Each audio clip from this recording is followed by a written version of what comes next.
Bonjour à toutes et à tous. Merci beaucoup pour cette introduction. J'aimerais d'abord, bien sûr, remercier le comité scientifique et d'organisation pour leur invitation et pour l'occasion qui m'est donnée aujourd'hui de présenter une partie de mes travaux. Donc, comme l'a rappelé Madame Regon, je prépare actuellement une thèse en histoire de l'art médiéval au Centre d'études médiévales de Montpellier qui porte sur les églises romanes du Vivarais.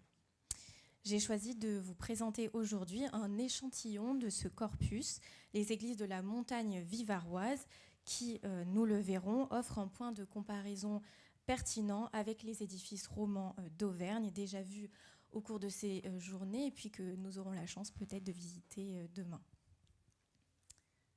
Hop. Donc, sur la carte derrière moi apparaissent en rouge les limites communément admises du Vivarais médiéval, un territoire très hétéroclite en termes de relief et de climat. Dans les tons beige se distingue une zone correspondant au bas Vivarais, région de basse altitude, au climat plutôt provençal, favorable à la culture, notamment à celle de la vigne.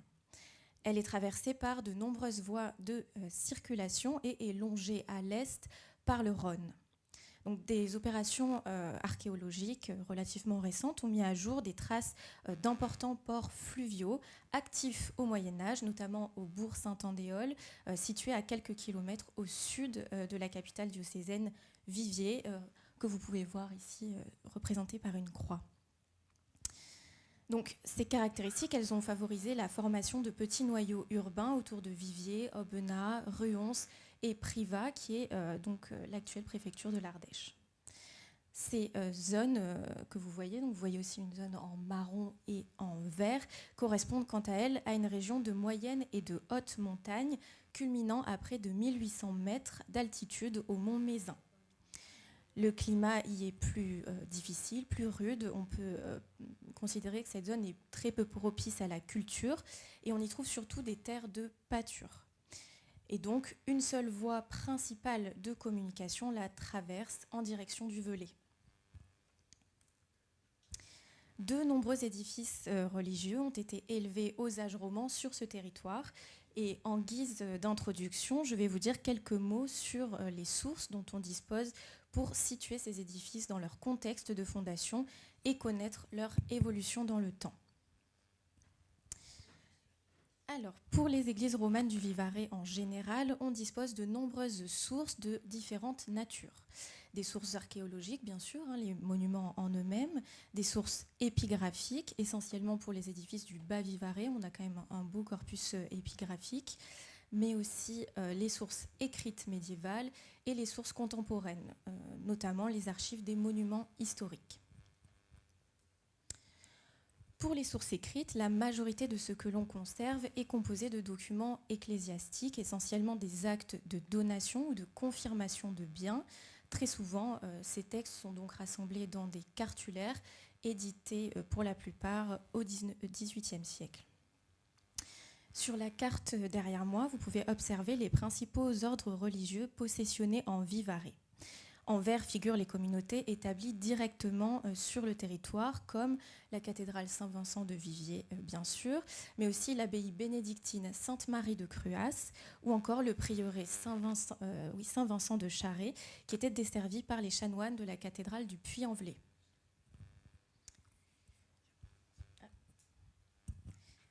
Les communautés cisterciennes de Mazan et des Chambons, ainsi que la chartreuse de Bonnefoy, toutes trois aujourd'hui à l'état de ruine, ne possédaient quasiment que des terres destinées à la culture ou la pâture, sans dépendance ecclésiastique. Donc ces sources, elles nous sont très utiles puisqu'elles communiquent des informations précieuses sur la géographie historique, le peuplement, l'encadrement administratif, en d'autres termes, sur le contexte de fondation de ces édifices.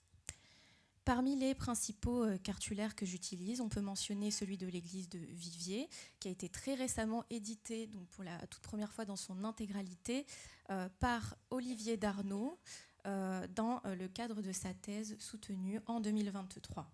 Mais aussi ceux de Cluny, de la Chaise-Dieu, Saint-Chafre du Monastier, toutes possessionnées en Vivarais.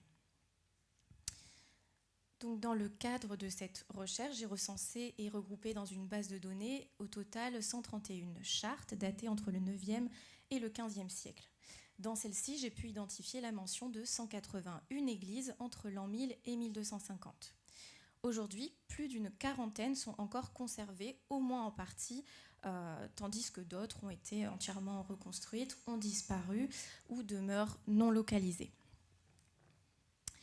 Pour donner quelques repères, on dénombre une dizaine d'édifices en très bon état de conservation, représentés sur la carte derrière moi en rouge.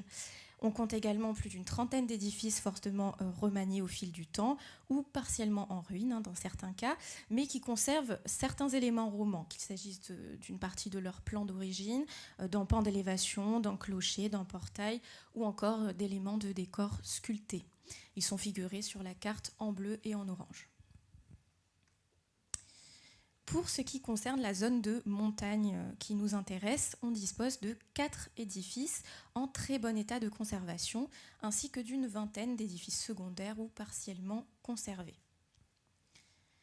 Dans le cadre de mon intervention aujourd'hui, j'ai décidé de me focaliser sur l'étude des édifices les mieux conservés en plan et en élévation, Saint-Hilaire de l'Espéron, Saint-Paul de Tartas, Notre-Dame de l'Assomption de La Chapelle-Graillouse, ainsi que Notre-Dame de Thine de Malars-sur-la-Thine, qui vont nous permettre de nous faire une idée générale de cette production artistique et architecturale aux âges romans dans cette zone.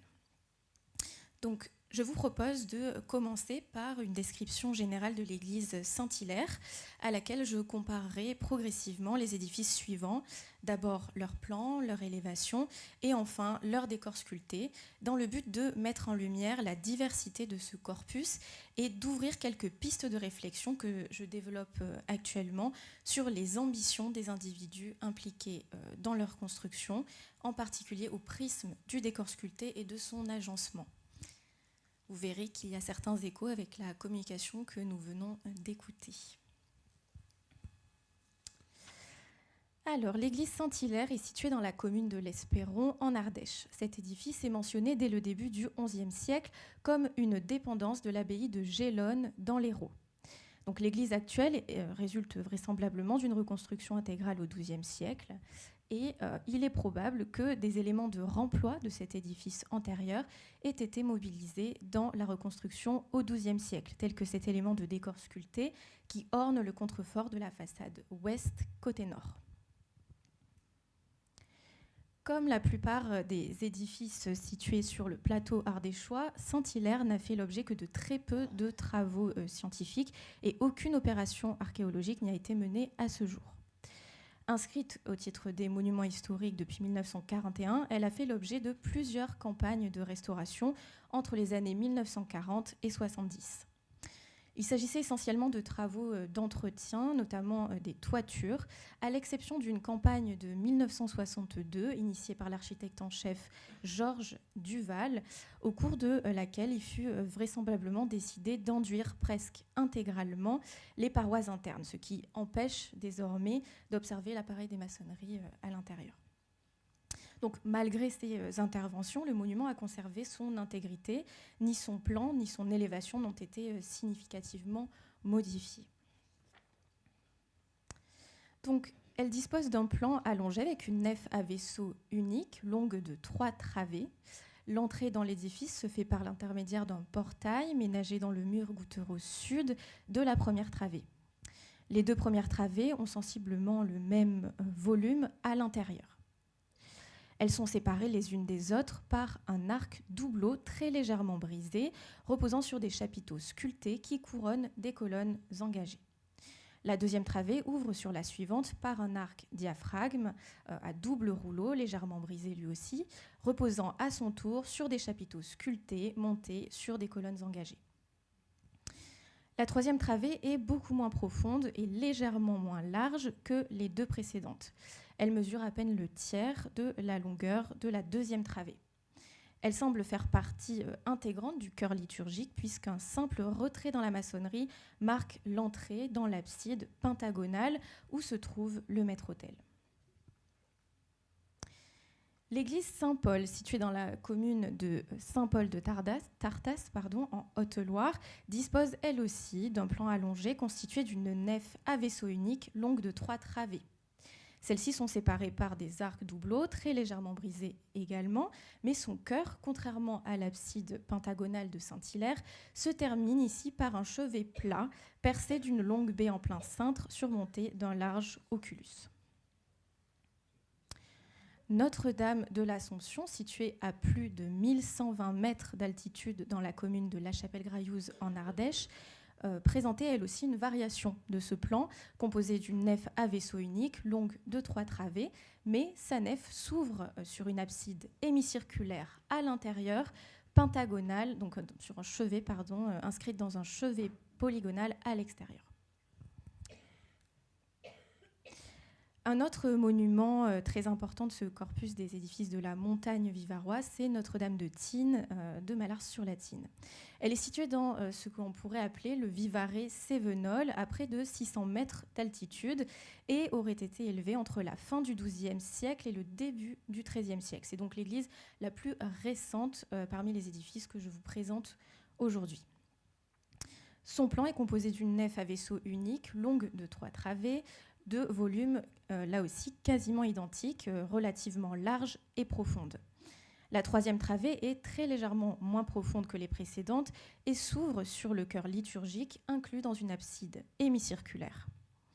L'entrée dans l'édifice se fait, comme à Saint-Hilaire, par l'intermédiaire d'un portail sculpté, certainement plus tardif, ménagé dans le mur gouttereau sud de la 1re travée. Donc, nous constatons dans cette première partie que de nombreux édifices de la montagne vivaroise présentent des caractéristiques communes, notamment dans le choix des matériaux de construction et l'adoption fréquente du plan allongé à vaisseau unique. Il convient toutefois d'éviter de céder à de trop tentantes généralisations. Ces convergences ne relèvent pas tant d'un modèle typologique strictement appliqué d'un édifice à l'autre que d'une série d'adaptations aux contraintes comme aux potentialités offertes par le terrain et les ressources disponibles. En effet, dans le Bas-Vivarais, plusieurs édifices adoptent également ce type de plan, notamment Notre-Dame de Branle près de Privas, ainsi que Saint-Maurice et Saint-Marcel d'Ardèche, ou encore Notre-Dame de l'Annonciation de Vinezac, ces 3 dernières étant situées en Bas-Vivarais. Donc, comme vous l'aurez constaté, ces églises sont polychromes. Elles mobilisent toutes dans leur maçonnerie des matériaux issus de leur environnement immédiat, donc des grès et des pierres volcaniques, entre autres, comme on peut le constater sur la carte projetée derrière moi. Toutefois, chacune d'elles traduit ces éléments communs selon des modalités propres, donnant naissance à des solutions d'une grande diversité dans le bâti qui caractérisent en réalité ces constructions romanes. Donc, au-delà des variantes dans le plan, cette diversité se manifeste également dans les choix opérés dans l'élévation et dans les modalités de hiérarchisation des volumes intérieurs. On en parlait juste avant. Donc, l'élévation interne de Saint-Hilaire comprend un seul niveau composé d'une grande arcade en plein cintre aveugle creusée dans l'épaisseur du mur. L'arc est tendu entre 2 pilastres coiffés de petites impostes en pierre volcanique colorée. À la jonction des travées, une colonne engagée reçoit les arcs doubleaux de la voûte. Au sud, une baie en plein cintre à fort ébrasement ajoure la nef sous l'arc dessiné dans la maçonnerie dans chaque travée. Le pan d'élévation nord est quant à lui aveugle. Dans la 3e travée, l'arc en plein cintre dessiné dans la maçonnerie est surmonté d'une corniche qui se prolonge jusque dans l'abside pentagonale. Mais elle est ici recouverte d'un enduit. Cette corniche surmonte une série d'arcatures formant des niches dans l'abside à raison de 1 par pan de mur, soit 5 au total. Elle repose sur des chapiteaux sculptés dans du tuf volcanique aux motifs végétaux, tous différents les uns des autres, qui coiffent de petites colonnes engagées, elles aussi taillées dans ce même tuf volcanique. L'arc séparant la 2e et la 3e travée, correspondant à la travée de chœur est en doubleau à double rouleau, très légèrement brisé. Et donc, il forme, si on veut, un arc triomphal reposant sur des chapiteaux sculptés. Là encore, ce dispositif d'élévation se décline de manière variée. À Tignes, la chapelle Graillouse et Saint-Paul, on retrouve ces grandes arcades aveugles tirées entre les supports de la nef. Certaines subtilités méritent d'être soulignées. À Saint-Paul, les supports ne consistent pas en des colonnes engagées, mais en des consoles fixées en hauteur sur lesquelles reposent les chapiteaux sculptés qui réceptionnent la retombée des arcs de voûte. Donc cette solution, elle accentue véritablement la sensation de hauteur et de verticalité de la nef. On observe également un traitement des ouvertures similaire dans plusieurs édifices de cette zone, avec un mur nord généralement aveugle, opposé à un mur sud percé de baies relativement étroites, ainsi qu'une baie axiale située dans le prolongement de la nef. Cette organisation répond aux contraintes du climat qui nécessitaient de limiter les ouvertures pour conserver la chaleur et tenir compte de la direction dominante des vents.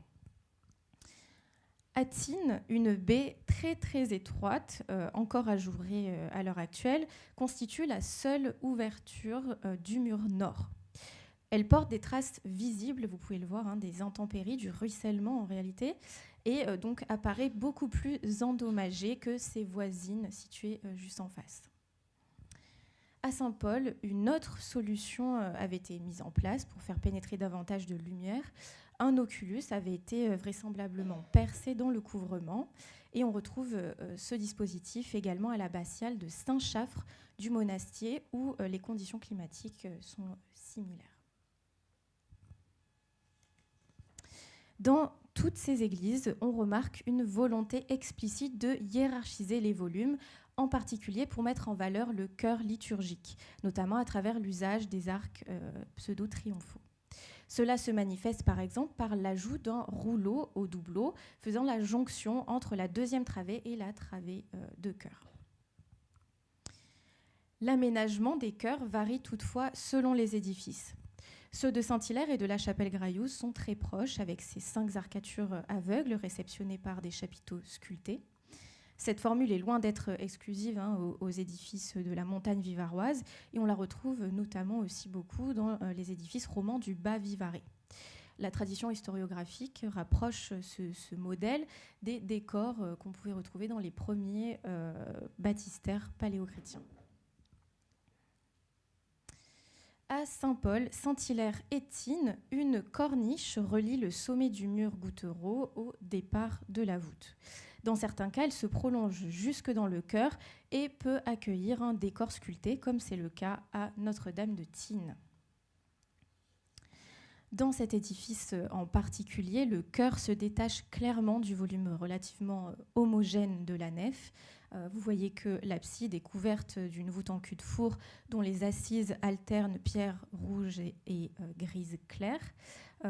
Elle est percée d'une baie axiale et d'une seconde baie orientée sud-est, toutes deux taillées également dans des pierres alternant rouge et beige. Ainsi, bien que les plans de ces édifices tendent à homogénéiser les espaces, l'élévation en redéfinit la lecture en introduisant des rapports hiérarchiques entre les volumes. Dans certains cas, le décor sculpté prolonge ce principe, jouant un rôle actif dans la hiérarchisation de l'espace. Donc, avant de vous parler du décor sculpté, très présent au sein de ces édifices de la montagne vivaroise, tant à l'intérieur qu'à l'extérieur, je pense qu'il est utile de dire un mot sur mon approche.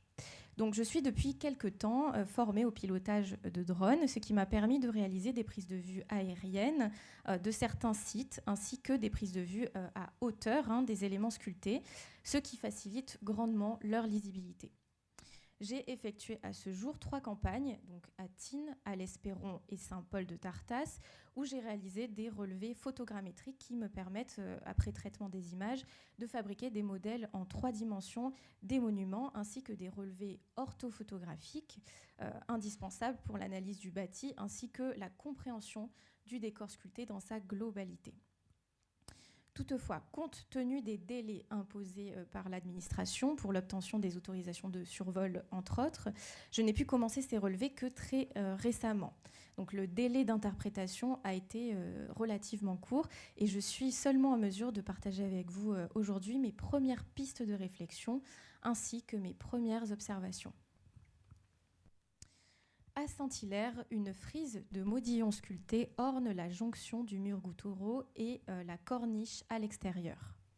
Donc, on la retrouve sur la première travée, côté sud, au-dessus du portail, sur la troisième travée, qui est la travée droite de chœur, de chaque côté de l'édifice, au nord et au sud, ainsi que sur les 5 pans du chevet.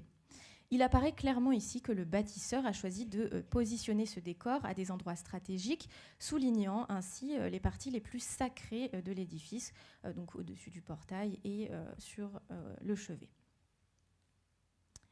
On retrouve un dispositif parfaitement identique sur le chevet d'une église presque voisine à Saint-Hilaire. Il s'agit de Saint-Cirgue en montagne. Vous voyez que les motifs représentés sur les modillons sont très divers, très variés. Il y a des formes géométriques, des têtes d'animaux, des visages humains, etc. Au total, à Saint-Hilaire, on compte 42 ornements différents sur l'ensemble de l'édifice. Il est aussi intéressant de noter que même au sein des édifices où le décor est moins présent, comme à Saint-Paul de Tartas, les mêmes zones sont mises en valeur, comme ici cet oculus de façade situé juste au-dessus du portail, le portail qui est donc lui beaucoup plus récent. La disposition du décor interne de l'Hespéron n'est pas moins délibérée. Mis à part les chapiteaux sculptés de la nef, le décor se limite à l'abside. Vous voyez que les impostes qui reçoivent la retombée des arcades aveugles de la nef restent non sculptés dans toute sa longueur, à l'exception de celles qui soutiennent les premières retombées des arcatures aveugles du chœur, qui reçoivent donc ici un décor végétal. À Thine, on retrouve des dispositions analogues, mais dans des proportions décuplées. Donc, le sommet de l'élévation, côté nord, sud et est, présente une série d'arcatures aveugles. Sur les 2 premières travées de la nef, ces arcatures taillées dans une pierre plutôt claire surmontent chacune 2 arcs légèrement en retrait, qui sont eux directement intégrés dans la paroi du mur. Elles reposent sur des modillons sculptés de motifs divers à raison de 6 par travée. Au-dessus, une frise de losanges verticaux est elle-même surmontée d'une corniche sculptée courant sur l'ensemble de l'édifice, mis à part la façade ouest, ce qui représente près de 140 motifs, presque tous différents les uns des autres. Dans la troisième travée de chœur, le décor évolue légèrement. La frise de losange est remplacée par une frise de dents d'engrenage. Au niveau du chevet, la complexité augmente encore. Les arcatures sont ici taillées dans cette pierre volcanique polychrome qui alterne rouge et gris clair et retombe sur des chapiteaux sculptés, eux-mêmes posés sur des lésènes, eux aussi décorés. La frise de dents d'engrenage est doublée ici au niveau du chevet et soulignée par une 3e frise de losanges disposée cette fois horizontalement. Donc ce décor qui pourrait passer pour anecdotique en raison de la diversité de ses motifs et de l'utilisation de motifs plutôt géométriques, etc., participe en réalité à la mise en valeur du chevet et du chœur. Comme à Saint-Hilaire, oui, je me dépêche, c'est la conclusion. Comme à Saint-Hilaire, à l'intérieur, la corniche reliant l'élévation de la nef à la voûte n'est pas décorée dans la nef, mais le décor commence progressivement à apparaître en approchant du chœur. Seuls les 4 derniers segments de la corniche de la 3e travée présentent un décor sobre et en faible saillie. Ce décor-là, il se déploie pleinement dans le chœur, derrière le maître-autel. Exactement comme à Saint-Hilaire, la retombée des grandes arcades aveugles tendues entre les supports est réceptionnée dans la nef par des impostes non sculptés, mais qui arborent des motifs végétaux pour les retombées les plus proches du chœur. Pour conclure, enfin, on constate donc que même sans parler des motifs choisis par les sculpteurs, l'emplacement même du décor est très significatif. Donc la prochaine étape de ma recherche, vous vous en doutez, consistera en l'interprétation des relevés orthophotographiques montrés derrière moi, afin de déterminer si le choix des motifs dans l'ornementation a elle aussi un sens.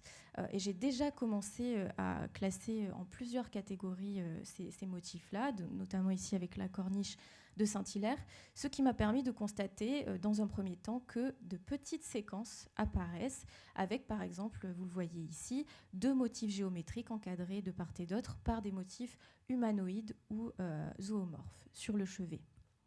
Donc bien sûr, il s'agit d'un travail en cours et de nombreux motifs, pour certains, sont abîmés et demandent à être identifiés et comparés.